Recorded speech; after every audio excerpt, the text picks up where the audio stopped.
Hey, welcome back to the Mud and Marble channel. So glad that you're here. Today we're going to talk about how to avoid this one mistake to ensure success when flipping homes. And if you actually haven't already, be sure to catch the other video where it talks about different expenses that are oftentimes hidden or forgotten that kind of go alongside of this idea of being successful in flipping. So that will be linked below, so be sure to watch that too. Okay, so something that Brent and I have learned throughout our time in investing in real estate is it's very, very important when you are deciding whether you're going to buy a home and you're doing all the analyzing. You're looking at the purchase price, seeing, okay, what do we need to negotiate there? What's the price there? You're looking at your scope of work. What's it going to take to rehab the home? You cannot forget to add a contingency fund to your scope of work.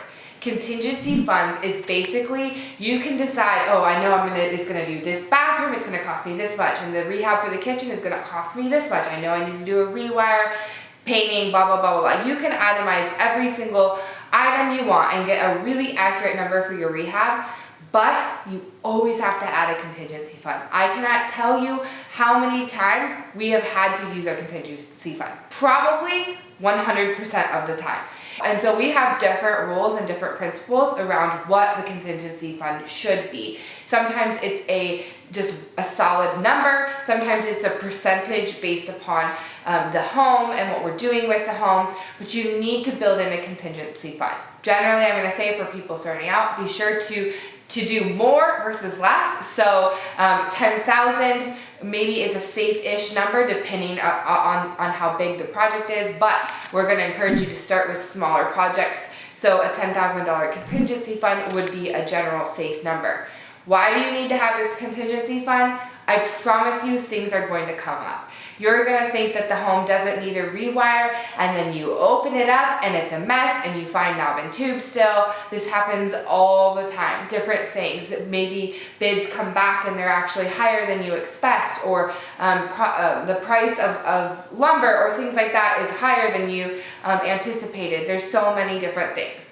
And one thing I wanna make sure that you don't do is force a deal. And this means that one of the first ways that you'll force a deal is you'll decide, oh no, we really don't need a contingency fund. You know, the numbers really do pencil out, they work out based on what we've got going with the purchase price and the rehab, as long as we really don't have to dip into the contingency. Nope, you're forcing the deal. So be willing to walk away and make sure you always have a contingency fund built in. This will ensure success as you're flipping homes. All right, be sure to subscribe to our channel so that you can get all the latest updates. You'll be in the know as we drop more and more content.